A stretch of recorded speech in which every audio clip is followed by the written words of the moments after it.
es la etnobotánica en el servicio público, debido a que yo trabajo justo en una institución mexicana de seguridad social. Primero voy a hacer un poco algo de historia al respecto de cómo llega la etnobotánica al Instituto Mexicano de Seguro Social. Algunos de ustedes estuvieron hoy en la mañana y escucharon parte de esta historia. Lo voy a repetir, pero para los que también no estuvieron en la mañana.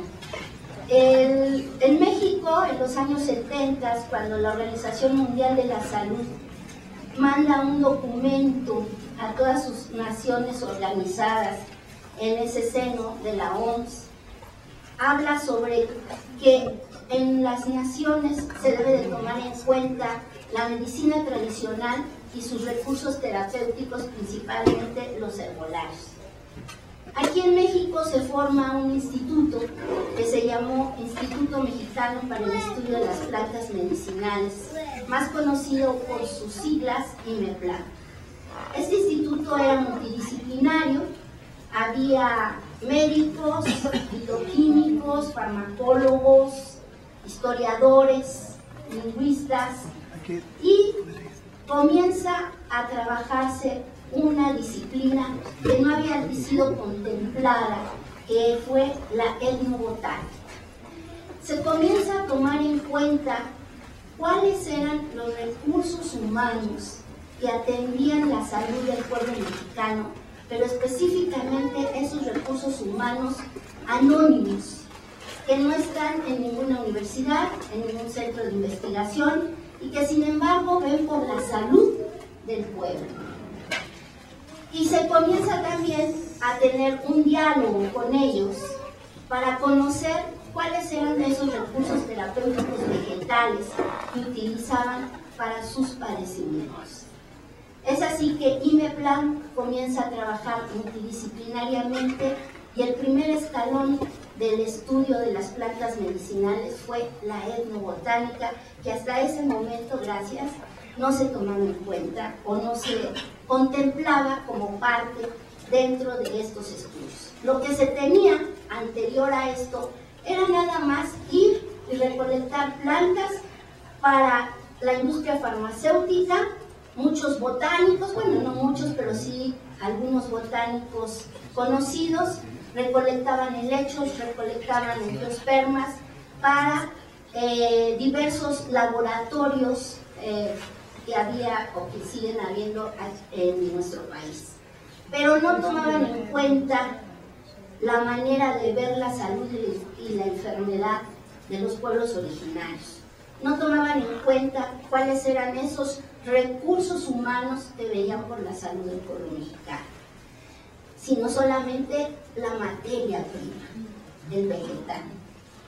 Y es aquí en el IMEPLAN cuando se reconoce la valía de esos seres humanos, hombres y mujeres, que conocían las plantas medicinales. Pero como el IMEPLAN se formó a partir de un decreto presidencial, pues así por decreto presidencial también desaparece. Y desaparece comenzando la década de los 80. Y es cuando el director Javier Lozoya comienza a tocar puertas en diferentes instancias de enseñanza superior de México y también en instituciones de salud pública, entre ellas el Instituto Mexicano de Seguro Social. Y es así como 13 investigadores que conformábamos el IMEPLAN entramos de lleno al Instituto Mexicano de Seguro Social. En el IMEPLAN comencé a hacer el primer herbario de flora medicinal del país, pero con una base etnobotánica. No era colectar plantas que decían los libros que eran medicinales, sino eran plantas que la gente utilizaba y que sigue utilizando como medicamento herbolario. De ahí salieron algunas tesis que se continuaron después en el Seguro Social. En esos años 80, cuando entramos al Seguro Social, pues obviamente el cuerpo médico nos vio feo y entonces dijo, bueno, ¿y estos qué hacen acá? Y sobre todo en el centro médico donde fuimos acogidos, si aquí se hace medicina de tercer nivel, si aquí solamente están las especialidades médicas y los hombres y mujeres más connotados en la medicina de este país. ¿Qué nos quieren engañar? Nos quieren decir que el retorno de las plantas medicinales, nos quieren volver alquimistas, nos quieren volver a la Edad Media. Si eso ya pasó, eso ya pasó, eso no existe y es charlatanería. Pero como fuimos tercos y creímos en nuestro trabajo y en nuestro tema, continuamos ahí. Y en ese continuo encontramos que había otra parte del Instituto Mexicano del Seguro Social que trabajaba en las comunidades y que tenía interacción con la gente, con la población de esas comunidades, que era el programa IMSS-Coplamar. Y entonces nos unimos al IMSS-Coplamar y comenzamos a hacer un programa de interrelación entre la medicina tradicional y las actividades del médico del IMSS-Coplamar. Este médico joven que iba a hacer su servicio social y que sigue haciendo su servicio social en las clínicas rurales de México y que estaba haciendo esto o apenas había sido u optado al grado de licenciado en medicina y que comenzaba a hacer su trabajo, su quehacer médico en estas clínicas. Ahí fue donde se aplicó este programa de interrelación, a tal grado que se comenzó a sensibilizar a gran población de estos jóvenes médicos. Hubo otros que no les puedo decir que el 100%, pero por lo menos el 80% hizo caso del programa. Recuerdo muy bien que lo comenzamos a hacer en lo que es el estado de Chiapas. Y ahí en el estado de Chiapas, dentro de estos jóvenes, había algunos reacios al programa y decían, pero si yo en la universidad o en el poli no me enseñaron que era importante aprender sobre la medicina tradicional de los pueblos. Eso no puede ser. Y fueron reacios al programa. Y les voy a contar, y disculpen que esta plática sea un poco anecdótica, el caso del doctor Carlitos Ramírez. Hasta me acuerdo del nombre. El tal Carlitos dijo, yo no voy a hacer caso a las tareas que me dejan, yo no creo en esto, a mí en la universidad no me enseñaron nada de esto, ni me dijeron que era importante. Entonces le tocó ir a una población que se llama Frontera Mexiquito.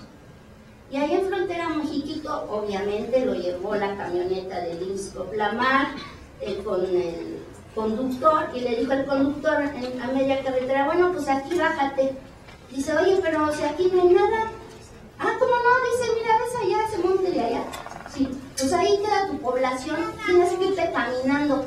¿Cómo? ¿Qué no me va a llevar la camioneta? No, tienes que irte caminando.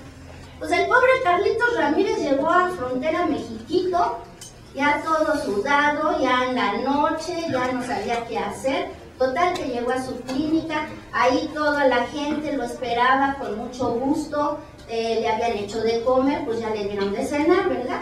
Entonces ya llegó. A la semana, el tal Carlitos Ramírez estaba enfermo. Y entonces toda la población comenzó, ¿cómo que nuestro doctorcito está enfermo? ¿Quién nos va a curar a nosotros? Y entonces llamaron a su curandero. Y el curandero, pues ya el pobre doctorcito estaba en la cama, ya le valía quien lo viera. Llegó el curandero y lo ve. Y entonces le dice a la población, ¿saben qué? Está asustado. Vamos a hacerle pues, las debidas curaciones y tenemos que ver que recoja su alma. Y bueno, pues entonces se organizaron, cogieron a Carlitos Ramírez, se lo llevaron en en un catre, se lo llevaron otra vez hasta la carretera y comenzaron a traerlo con incienso, velas, lo amarraron entre cobijas con fajas rojas, de esas que hacen muy lindas en Chiapas, y comenzaron a hablarle bonito, decirle, Carlitos, regresa aquí, aquí te necesitamos, aquí te queremos, ven Carlitos, no te vayas. Y entonces comenzaron a llamar al alma de Carlitos, porque estaba asustado. El tal Carlitos, pues ya ni sabía qué onda, él yo creo que hasta quería morirse. Y entonces llegó, ya lo regresaron, tuvieron que llevarlo por todos los lados donde él caminó el primer día que llegó a Frontera Mexiquito, y después le dieron sus debidas infusiones. A la semana Carlitos estaba feliz, contento, y entonces reflexiona y dijo, realmente yo no sé de esta medicina, realmente era yo un ignorante y soy incapaz y dice, y ahora sí soy incapaz de no reconocer la valía de lo que es la medicina tradicional popular. Y la verdad es que no debo descalificar algo que no conozco. No puedo decir a priori que no vale. Y esa es una lección que tuvo Carlitos Ramírez, y así como él, varios médicos institucionales. Ese programa fue muy interesante porque a partir de él, dentro de esta institución de salud pública, se llevaron a cabo varias encuestas. Entre ellas una que era pues, ver estadísticamente si en este país había curanderos y curanderas, porque de esa manera pues ya nos iban a creer los médicos de la otra medicina, los médicos académicos, los de tercer nivel, los super especialistas del instituto. Y entonces se hicieron esas encuestas. A mí me tocó, por ejemplo, el departamento o estado de Puebla, y ahí hay 210 clínicas del Seguro Social, obviamente en 210 comunidades. Cuando se hace la encuesta, el resultado que arrojó, y que nada más se hizo donde había clínica, fue que había 1.260 curanderos, con nombre, dirección, lenguas que hablaban, domicilio obviamente, y especialidad que tenían, si era huesero, partera, si era sobador, si era maracame, pilol. Y esto nos lleva a una reflexión. Si nada más había 210 clínicas, por lo tanto había 210 médicos alópatas institucionales, y en esas mismas comunidades había 1.260 curanderos y curanderas. Y en este país, que lo que no hay son clínicas, en donde la mayoría son comunidades donde no hay esos servicios de salud, pues nos lleva a la reflexión, ¿quiénes ven también por la salud del pueblo mexicano? Esto se los dejo de tarea. Bueno, entonces, ya con esas estadísticas, como que el Seguro Social comienza a ver la importancia de ello, porque en ese momento el Seguro Social nada más le interesaba tener alternativas herbolarias para resolver problemas de salud, pero no le interesaba adentrarse en lo que era la medicina tradicional popular, con sus recursos humanos, con las nosologías tradicionales que atienden estos hombres y mujeres, y nada más le interesaban las plantas. Seguimos trabajando y llega un momento en que el Seguro Social no tiene medicamentos para resolver problemas del aparato digestivo y problemas del aparato respiratorio. Y entonces dicen, ahora sí, a ver, si tenemos estos que son hierberos, pues a ver qué tienen en el herbario, a ver cuáles son esas plantas que se pueden utilizar en las clínicas para dárselas a los derechohabientes. Y entonces dentro del herbario se hace un listado de plantas que eran para padecimientos del aparato digestivo y para padecimientos del aparato respiratorio. Obviamente que las estrellas que salieron aquí era Psyllium guajava, la guayaba para problemas diarreicos, y el gordolobo, varias especies de nafán para problemas del aparato respiratorio. Y es la primera vez, y como un hito dentro del sector público de salud, se da por primera vez en todas las clínicas del Seguro Social las hojas de guayaba para el aparato digestivo y las flores de gordolobo para el aparato respiratorio. Se hace una comparación con los medicamentos de patente que se usaban y se nota obviamente que la planta es más lenta en aliviar y curar, pero tiene menos efectos secundarios. No quiero decir que no los tenga, tiene menos efectos secundarios que un medicamento de patente. Pero como en este país todo pasa por sexenios, ahora ya no sé por cuánto, pero bueno, ahí vamos. Cambia el sexenio y ya algo que se iba a dar ya en sí, tomando en cuenta el recurso herbolario, la flora medicinal del país para los derechohabientes, pues se trunca porque cambian las autoridades y hay que volver otra vez a convencerlas de la importancia del estudio científico de la flora medicinal y de la medicina tradicional en nuestro país.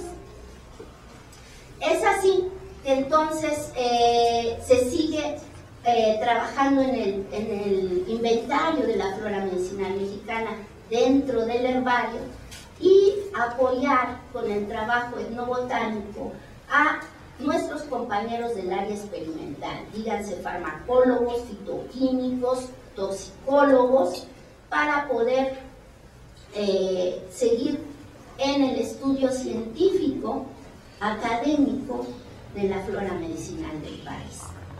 Todo esto nos lleva a que se incremente el trabajo de la formación de recursos humanos, como son los jóvenes biólogos o químicos que comienzan a hacer una tesis para optar a un grado académico con el tema de plantas medicinales. Pero estos temas van variando, van desde aquellos que solamente se hace la fitoquímica a aquellos que se ve históricamente cómo va cambiando el uso medicinal de una especie, o aquellos que solamente tratan unos padecimientos, o aquellos que solamente ven los síndromes de filiación cultural, díganse mal aire, mal de ojo, y cuáles son los recursos que se tienen para aliviar esto. Y comienza una serie de tesis que se realizan dentro del Instituto Mexicano del Seguro Social, dentro de esta institución de salud pública. En ese continuo comienza a haber varias cosas, entre ellas el hacer el libro de plantas tóxicas de México, que es pionero en su género y que fue, dijéramos que una de las partes más importantes para que los compañeros del área médica ortodoxa, hegemónica del instituto, dijeran, no, pues esto no está tan de veras charlatanería, sino esto realmente es importante de estudiar y de tener en el instituto. En la actualidad, obviamente, ya después de 30 años de lucha continua, de estar sobre el tema que a uno le gusta, pues ahora hasta tienen orgullo de que exista un herbario de plantas medicinales y de que exista un grupo muy fuerte en el área experimental en convalidar experimentalmente el uso popular medicinal de las plantas medicinales. Como veo que ya vino la computadora y el cañón, pues vamos a ver con eso, porque como aquí hay mucho protocolo, el tiempo es oro, ¿no? Entonces, luego yo me extiendo mucho.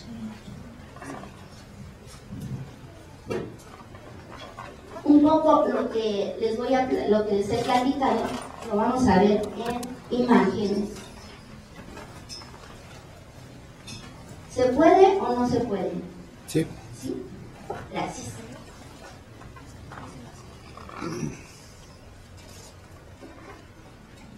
Por favor.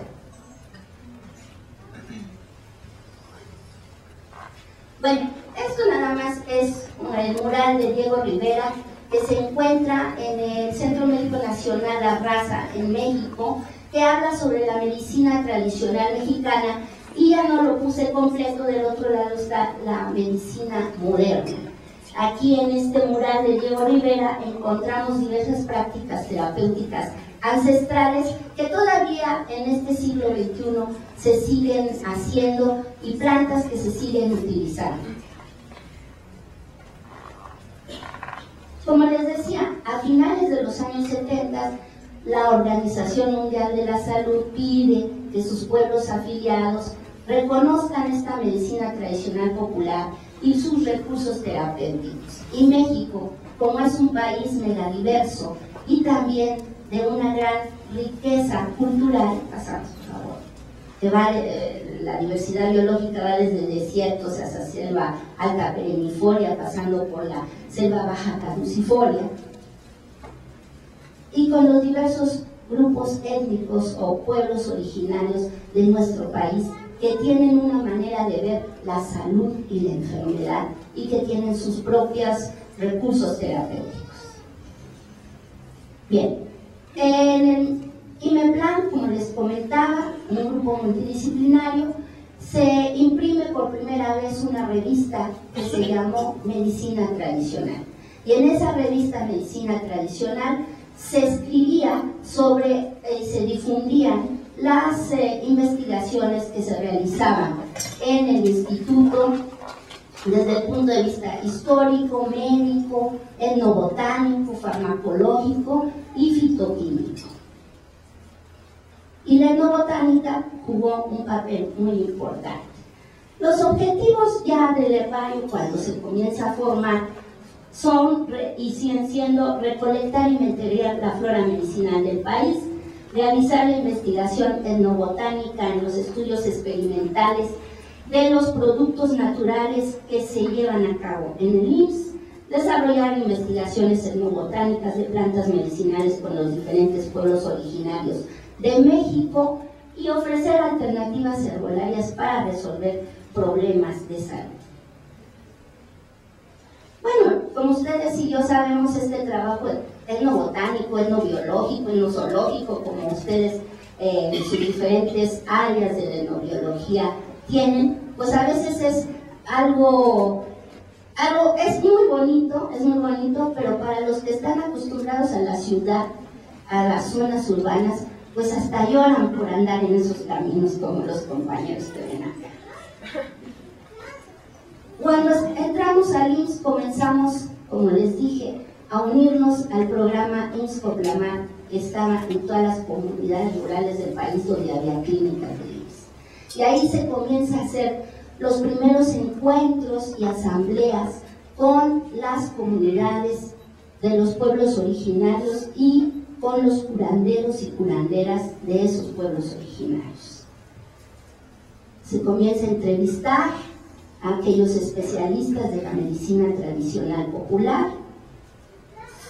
Y bueno, aquí está el maestro Santiago Xolalpa, que cuando uno ya lo conocen en la comunidad, pues hasta se vuelve uno familiar de los compañeros, ¿verdad? Que son los que son nuestros maestros y nos hablan de las plantas, como aquí Santiago, que tiene en su regazo al joven Rosario y que es pues ya su padrino, ¿verdad? Ya somos parientes. Pasamos, por favor. Y vemos las plantas, pasamos, y comenzamos a registrar, algunos con cuadernito, otros con video, otros con grabadora, a tomar nota de ese conocimiento que ha pasado por tradición oral y por la propia experiencia de la gente. En el IMEPLAN se decía, hay que recuperar ese conocimiento, hay que recuperarlo. Pasamos. Y nos enseñan, nuestros maestros y maestras, nos enseñan a cómo se usan esas plantas, como aquí don José del norte de Sinaloa, Lloreme, que nos habla sobre el tronquillo, esa planta morada que vieron, y que se usa como analgésico para el dolor de oído, solamente colocado en el oído.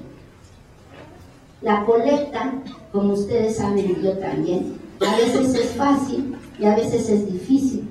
Aquí se quería colectar la flor de manita, que es ese puntito rojito.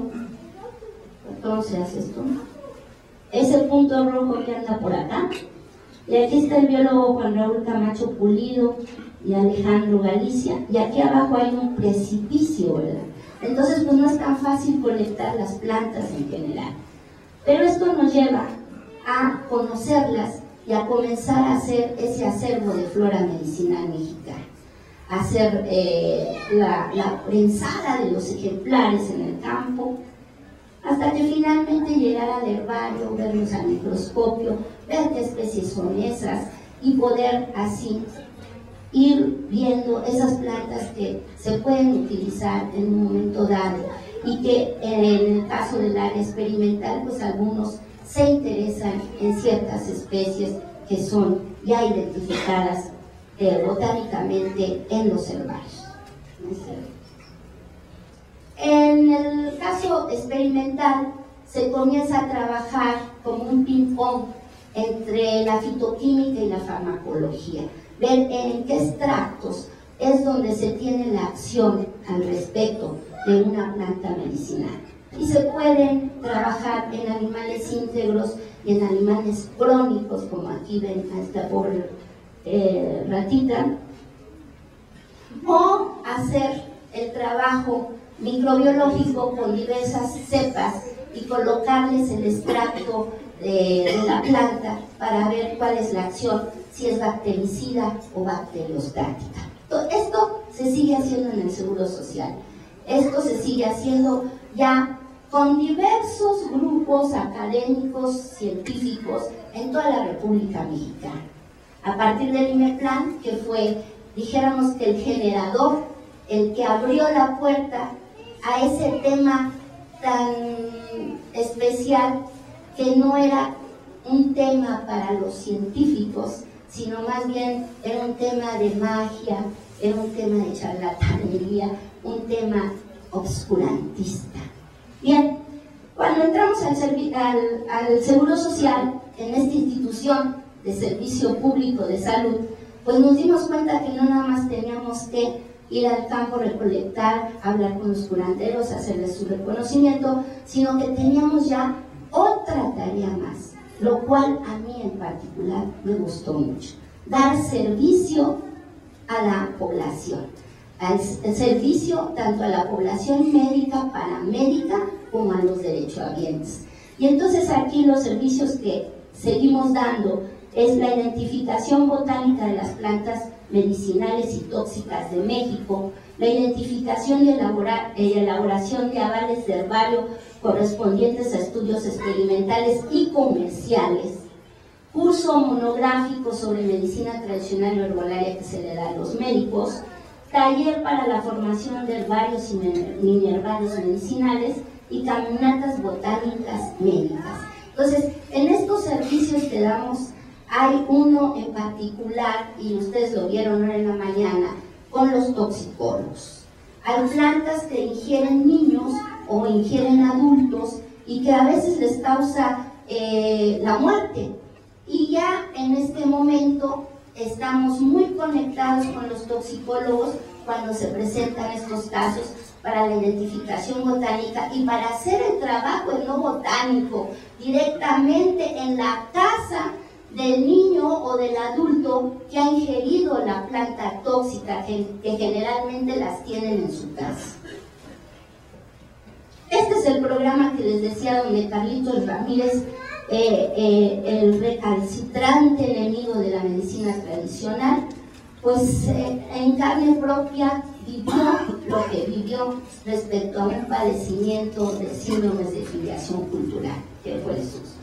Y aquí están los primeros encuentros con los médicos tradicionales y los médicos institucionales, donde se veían los conceptos de salud y enfermedad desde los diversos puntos de vista y donde se tenía también que ver respecto a las plantas, porque los curanderos y curanderas llevaban sus plantas medicinales a estos encuentros.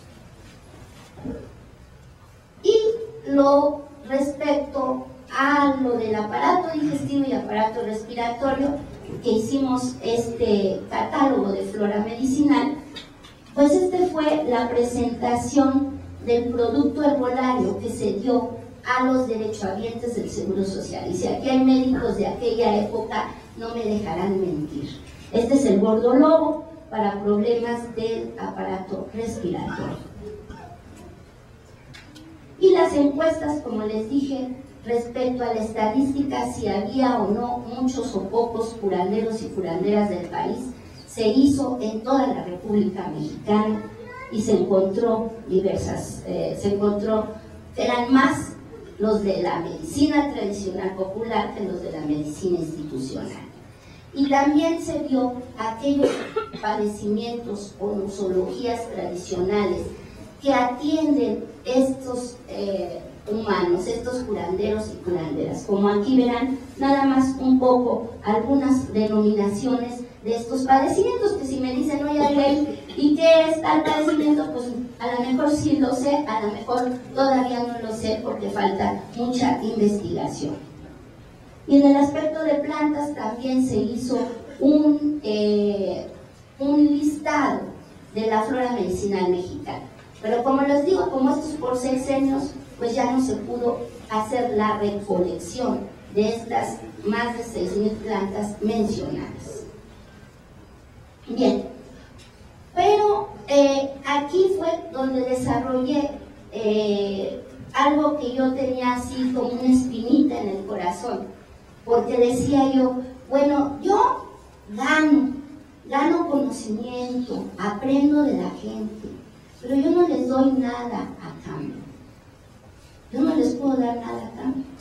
Entonces vi que su conocimiento pues nada más se transmitía oralmente y por experiencia, pero no se tenía una memoria material de esa cultura médica popular.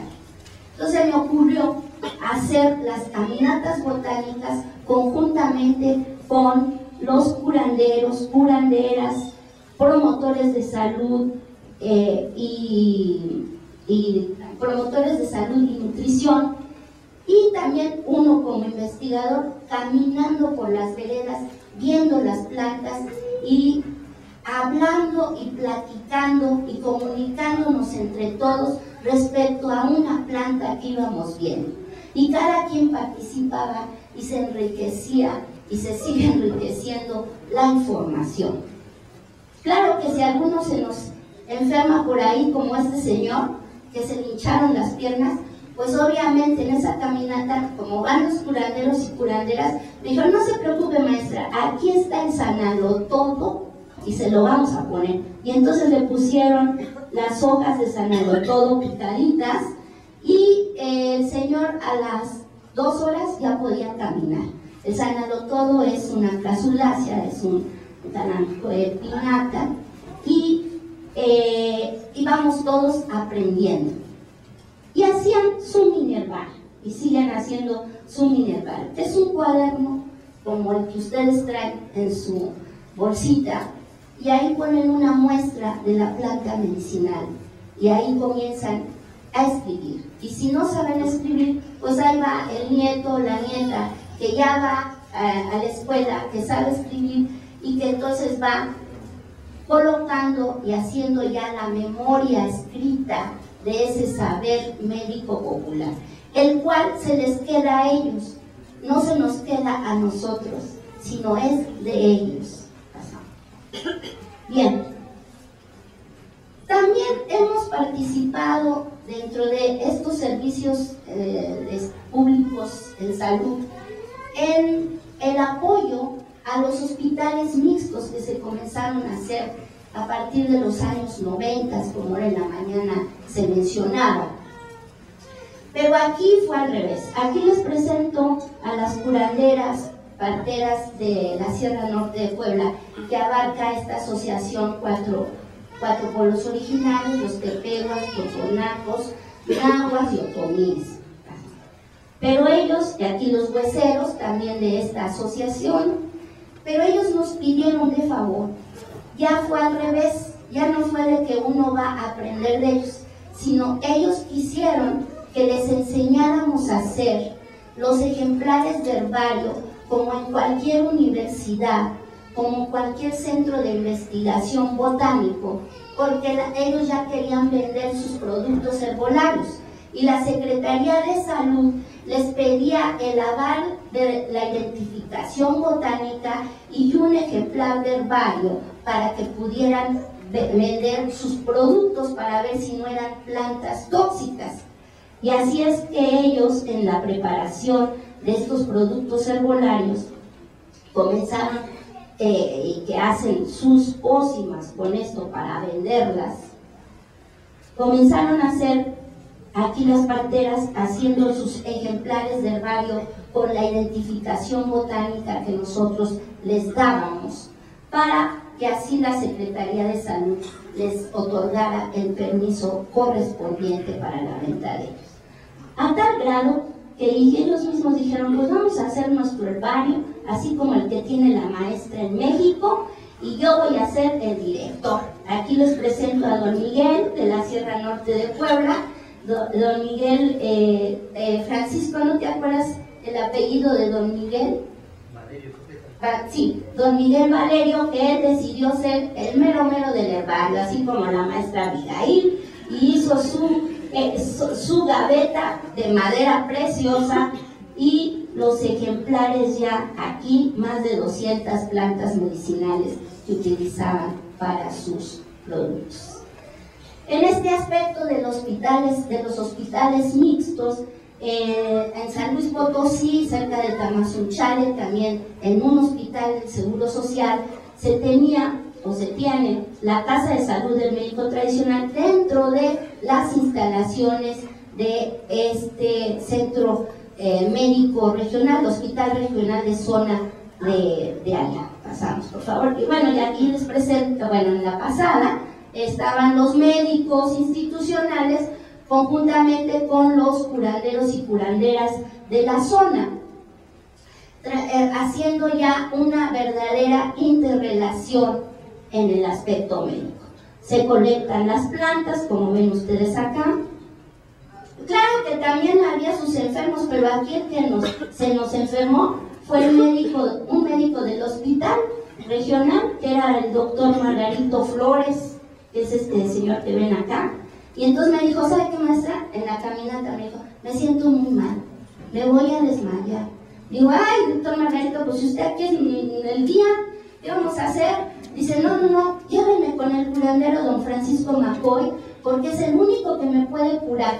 Yo dije, este señor me está nada más cuenteando, porque como vengo de nivel central, que es la Ciudad de México, entonces él para ver que sí está una verdadera interrelación, pues me está diciendo esto. No, verdaderamente estaba enfermo, y entonces tuvimos que desviarnos a la casa de don Francisco Macoy para poder ver cómo le hacían su limpia al doctor alópata científico del Hospital General de Zona, y cómo se reanimaba y cómo podíamos seguir la caminata. Así es que había una interrelación. En las diversas clínicas del Seguro Social se comienzan a hacer en los años 90 también los primeros huertos familiares, pero no huertos familiares, sino más bien espacios con plantas medicinales. Este es Guivixía, Oaxaca, y ahí en esa clínica del Seguro Social, pues nos encontramos con que tenían ya su jardín de plantas medicinales propuesto por la comunidad. La comunidad decidió tener ahí su jardín de plantas medicinales para que cuando sintieran un dolor de estómago o algo pudieran ir y recolectar su planta medicinal, y además que era cuidado ese jardín por los habitantes de la comunidad, así como en otras partes de la República se comienzan a hacer. Y luego, pues yo fui a dar un curso a la Universidad de Campeche de etnobiología, y a mis alumnos les dije que ahí había en Campeche, en el Cercanchán, un hospital mixto. Y no me creyeron, dijeron, ay, si maestra, ¿a poco adentro del hospital hay un consultorio de los MEN, o sea, el grado mayor de los curanderos ¿a poco hay curanderas y hueseras? Pues le dije sí, digo, no les puedo decir con toda seguridad porque yo no lo he visto, pero si quieren vamos a ver si es cierto. Entonces aquí les presento a la bola de incrédulos con su maestra. Y aquí les presento al director del hospital, el doctor Uciel. Y para colmo de males, al doctor Uciel le cae en ese día el inspector médico que venía de nivel central para ver por qué les iba tan bien en ese hospital y qué había ahí. El pobre doctor Uciel pues dijo, aquí me cayó el chahuiscle con estos, ¿no? Para los que son latinoamericanos, el chahuiscle es una manera de decir que ya me cayeron estos y vienen nada más a molestar, ¿verdad? Bueno, pues entonces comenzamos a caminar por el hospital, nos encontramos a las curanderas con sus plantas medicinales para su jardín dentro del hospital y su consultorio de estos curanderos y curanderas. Y aquí vemos al doctor Uciel que nos pasa al consultorio, pero el consultorio está dentro del Hospital General de Zona de Selcancham y es una casa maya, o sea, se respeta la cultura maya, porque así lo decidieron los curanderos y curanderas mayas, que querían su consultorio, sí en el hospital, pero su casa maya. Claro que como ustedes ven, ya aquí tenemos que los curanderos y curanderas pues se nos institucionalizaron en el horario, porque ya son solamente de lunes a viernes de 8 a 14 horas, ¿verdad? Entonces, el lunes la partera, el martes yerbatera, miércoles yerbatero, jueves huesero, viernes huesera. Bueno, entonces, pues ahí vamos caminando, nos sorprendió, los incrédulos ya comenzaron a creer, pasamos por favor, y bueno, pues nos sorprendimos más cuando vimos algunas salas del hospital en las cuales ya no había camas hospitalarias, esas gigantescas que hasta nos ponen un escaloncito para subir, porque no podemos normalmente acostarnos, sino tenemos que subir unos escalones para ello. Si a nosotros nos cuesta trabajo, imagínense para los mayas que siempre utilizan la hamaca para todo. Nacen, hacen el amor, se reproducen, mueren en la hamaca. Entonces, así como yo me caigo de una hamaca porque nunca la he utilizado, así ellos se caen de una cama, y más si es hospitalaria. Entonces se le preguntó a la sociedad, a la comunidad, qué era lo que querían del hospital. Y ellos respondieron que querían sus hamacas. Y aquí en esta sala es la sala de las parturientas, en donde aquí se ve que está un bebecito, se acuesta la mamá, toma el bebecito y hacen también una pequeña cunita en la hamaca para que le dé más fácilmente el pecho la mamá a el niño. Y así estamos todos contentos y por eso es el éxito del hospital. ¿Pero por qué es el éxito? Porque respeta el hospital la cultura maya, la toma en cuenta, no impone sus patrones culturales el hospital, sino comienza a ver ese respeto hacia esa cultura de esa población. Bien, en el aspecto de la toxicología, pues llegan al herbario estos dictámenes que ven ustedes acá por parte de los médicos, en donde me mandan a las plantas tóxicas o las plantas ingeridas por los pacientes que ya están muy graves o que ya los salvaron, pero que quieren saber qué planta es esta. Este es uno de los dictámenes médicos que me envían casi normalmente, y entonces nosotros pues damos la correspondiente identificación botánica, y si tenemos otra información respecto a la planta, también la incluimos dentro de nuestro dictamen. Estos dictámenes botánicos que se hacen en el herbario sirven de avales para cuando hay una muerte por la ingesta de una planta tóxica o de una planta medicinal mal dosificada. Y últimamente pues nos pidieron ver este producto. Para los que son de México, cuidado con el Capslim, por favor, mujeres no lo tomen, hombres tampoco, aunque quieran adelgazar y ser como las Barbies, por favor no lo tomen, porque el tal Capslim han llegado al Hospital de Especialidades del Centro Médico Nacional Siglo XXI, donde está el herbario. Han llegado varios casos de muchas mujeres intoxicadas por el Capslim, por este producto que se anuncia en la televisión todas las noches. Ya no, ahora ya no. Entonces, ¿qué pasó? Que la COFEPRIS, que la farmacopea de los Estados Unidos mexicanos, nos manda un informe sobre la queja de un marido que se murió su esposa por tomar el Capslim. Y entonces le exige a la farmacopea de los Estados Unidos mexicanos que vean esto y que si es por el Capslim. Entonces nosotros tomamos el Capslim, se lo dimos a los compañeros del área experimental. Los del área experimental lo ven, lo analizan conjuntamente con una planta que sigue estando un poquito menos de moda hoy, que es el famoso po de fraile, que lo mencionaron en la mañana, la Tebetia peruviana, y se ve que es lo mismo a nivel de la experimentación. Se ve el mismo contenido de sustancias, las mismas sustancias, y entonces se le da un informe a la COFEPRIS y a la farmacopea de los Estados Unidos mexicanos para que se retire el producto. Y de esa manera también la Profeco y todo comienzan a meter estos anuncios de alerta para que la población mexicana no consuma esa planta para adelgazar.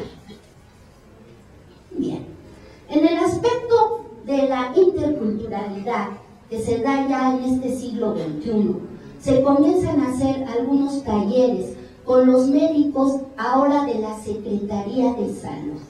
Y se comienza a hablar de estos temas que no son escuchados por ellos, pero que ahora casi se les obliga a escucharlos. Y entonces se hacen talleres donde también hacemos colectas en los mercados. Aquí tienen al cuerpo médico, bien, pues acercándose a los mercados, conociendo que existen plantas medicinales, conociendo que hay expendios de plantas medicinales, esto es San Luis Potosí, y colectando las plantas para llevarlas al salón y comenzar a interesarse, a investigar y a conocer lo que es la flora regional.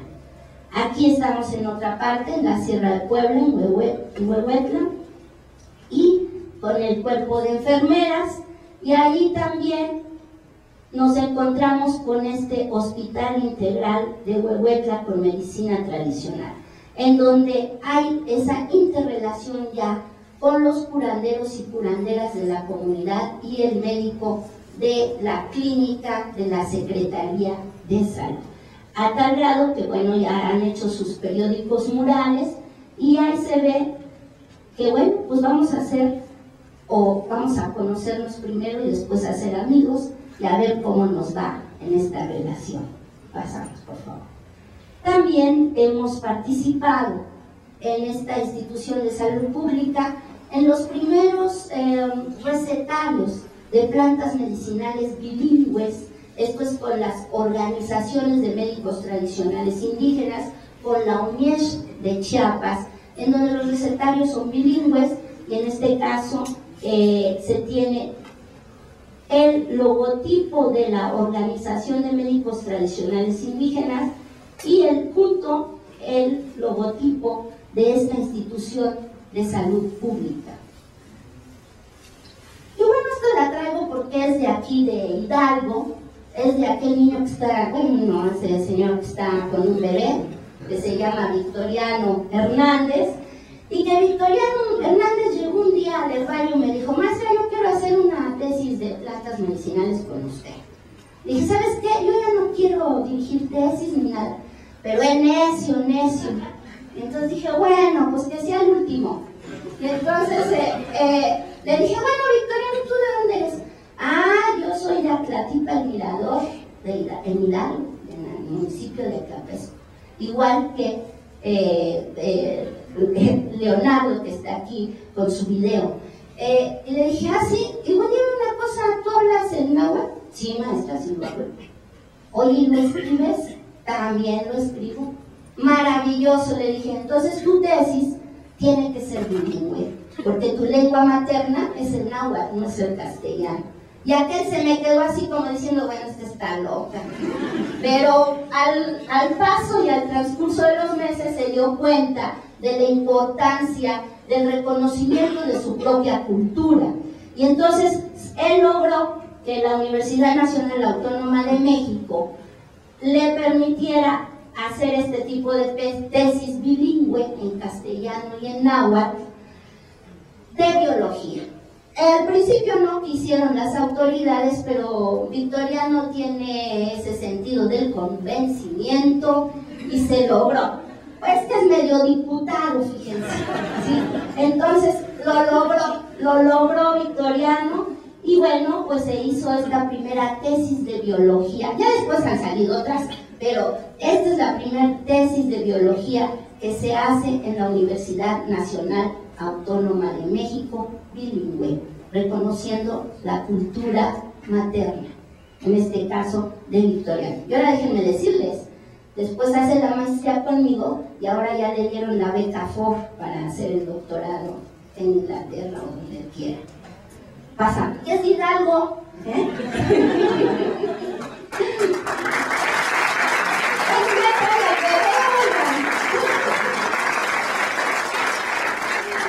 Bueno, dentro de esta institución de salud pública también damos los cursos monográficos a los médicos, enfermeras y todos los trabajadores del sector salud del instituto, para que comiencen a sensibilizarse, sobre todo los que están en la trinchera directamente con los pacientes y que les toca 40 pacientes al día y que ya están desesperados y no quieren ver al paciente. Entonces ahí se sensibiliza de que no se deben de enojar con el paciente cuando trae un emplasto de plantas, cuando el paciente le dijo que tomó una infusión de una planta, y comienzan ellos a reconocer lo que es la medicina tradicional popular, a tal grado que aquí les presento a la doctora Frania, y permítanme la anécdota. Una doctora que dijo, bueno, si me dan 2 semanas para ir a este curso raro de medicina tradicional de Bolaya, pues las voy a aprovechar para irme de vacaciones a la Ciudad de México, porque ella es pediatra del Hospital de Guadalajara, del Centro Médico de Occidente de Guadalajara, es pediatra, y dijo, bueno, pues a ver, vamos a ver qué es eso, ¿no? Entonces, conforme va pasando el curso, no, hombre, pues se va maravillando de todo, a tal grado que se queda convencida de la importancia de meterse al estudio y a la investigación de la medicina tradicional popular, sobre todo la que ve la parte infantil. Bien, ahí se habló de los síndromes de filiación cultural, entre ellos el susto. Al año me pone un fax y me da las gracias por el curso. Y le digo, le hablo, no me acuerdo si ella habló o yo le hablé por teléfono y dije, oiga, ¿por qué, doctora? ¿Qué pasó aquí? Me dice, mire, maestro, hoy es la primera vez que me atreví a decir que no puedo curar a un niño, porque el niño traía los síntomas de asustar. Y entonces en el dictamen que se hace todos los días al director del hospital, puse que el niño tenía susto y que yo no lo podía curar. El director se fue para atrás y dijo, ¿cómo es posible que usted, toda una eminencia en pediatría, me diga eso? Y entonces le dije, tomé un curso de medicina tradicional de Bolaya con la maestra Abigail, y entonces ahí me dieron toda una bibliografía sobre el padecimiento, toda una bibliografía sobre las plantas que se usan para este padecimiento, y mañana se la traigo. Y así fue como convencí al director de que aceptara eso que yo ya estaba dictaminando. Eso fue único. Y así como eso, ya no me extiendo, hay otros casos de estos médicos que han utilizado o que han visto las plantas medicinales y algunos que se han atrevido a decir, esto yo no lo puedo curar, vaya con un curandero. Estas imágenes ya las vieron porque muchos de los de Hoy en la Mañana me pidieron imágenes, más bien no a mí, sino a Santiago y Edith, y pues ahí están, ¿no? Haciendo zoom en el barrio también estos médicos para enriquecerlo junto con las plantas que sus propios pacientes utilizan. Vamos a los jardines botánicos para que vean las plantas en vivo y a todo color, las plantas medicinales y también las plantas tóxicas. Y aquí estoy con uno de esos grupos de médicos que se interesó en el estudio de estos temas. Bien, ¿qué plantas el instituto ha trabajado? Ha trabajado la guayaba para problemas diarreicos y también para problemas de colitis. Aquí algunos de estos medicamentos. Y el guarumbo últimamente ya en investigación clínica, directamente con derechohabientes voluntarios diabéticos, para ver los niveles de azúcar, si realmente el guarumbo baja o no, o sea, la Cecropia obtusifolia baja o no esos niveles de azúcar. Y es la primera vez que se hacen estas investigaciones directas con estos derechohabientes, o sea, la investigación clínica ya en este siglo XXI, dentro de esta institución de salud pública. Obviamente, para los que les gustan los papers, pues están los papers respectivos con el uso de estas plantas con derechohabientes. Últimamente han salido otros artículos en los que se ha trabajado lo que se llaman estos hongos que dan el pie de atleta con una planta, una solanácea, y para bajar la presión con la jamaica. Entonces son estudios ya directos, ya de investigación clínica que en la actualidad se están haciendo en el Seguro Social.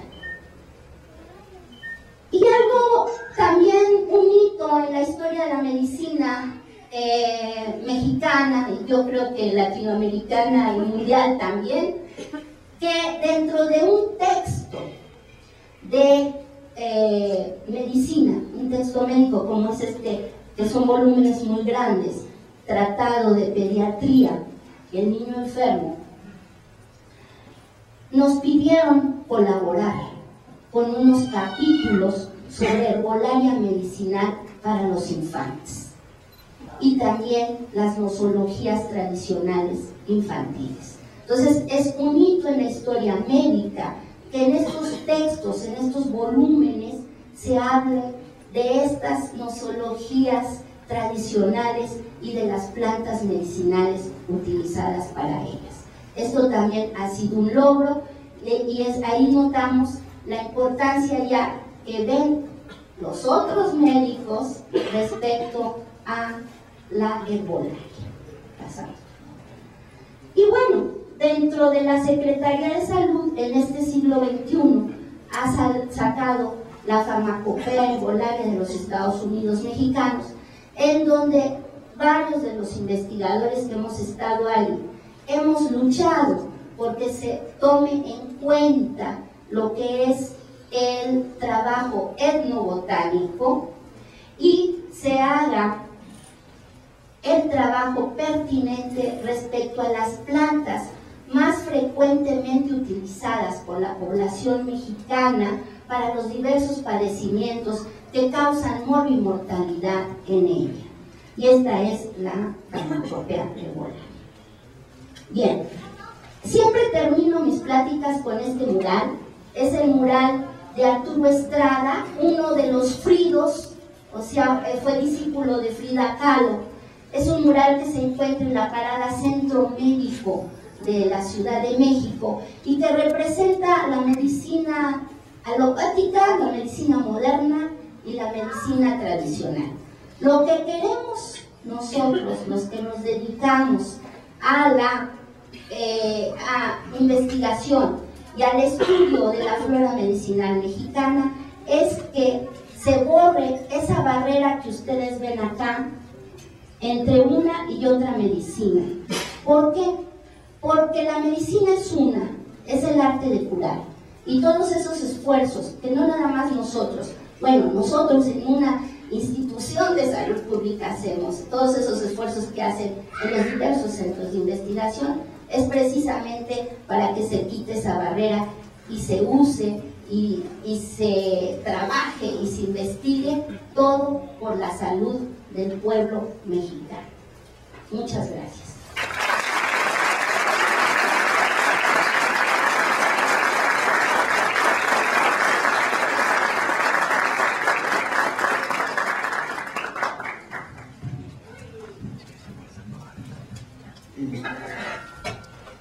Damos las gracias a la maestra Aguilar por esta excelente plática, y más quisiera hacer un comentario que cuando estábamos en el comité organizador preparando todo lo relativo a estos congresos, veíamos la importancia de tratar de expresar ya, porque creo que nos hemos tardado, de que efectivamente la endobiología ya está en ese proceso de dar servicios públicos.